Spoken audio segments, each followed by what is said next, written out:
Don't freeze. I never freeze. Okay, I just saw Black Panther, and it's good. Like, really good. It's making Disney a Raining money! It might even make back its budget in its first weekend.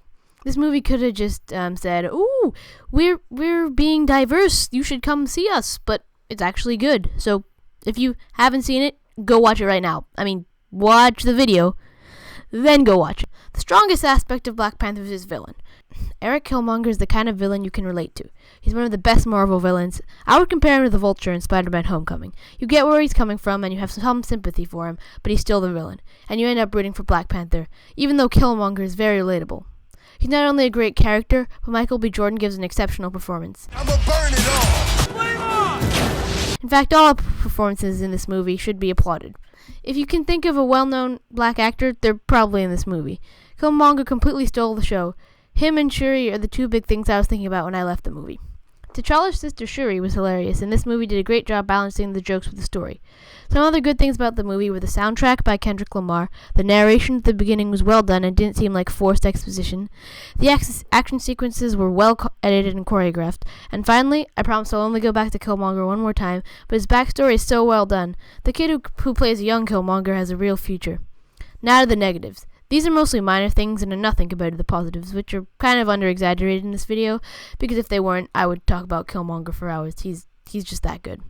So in Wakanda, there are 5 major tribes, but the Jabari tribe is kind of isolated from the others. There's some kind of rivalry between the Jabari and the other 4 tribes, but it's a little underdeveloped. I would have liked to have seen more of this.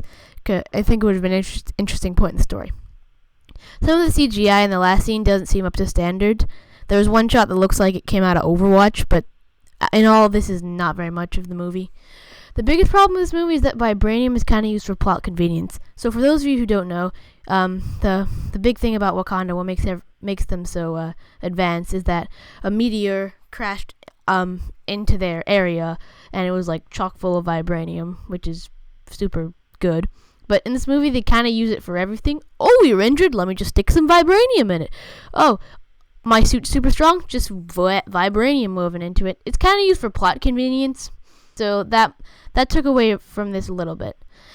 But none of these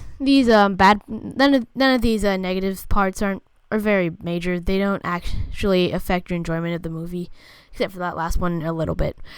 But overall, Black Panther is a brilliant movie. It goes in my top 5 for Marvel. I give it 4.5 out of 5 Kimoyo beats. Alright, thanks for watching. And if you want to see more reviews like this one, hit the like button. If you hated it, hit the dislike button. If you really didn't care, leave, knowing I've wasted your time.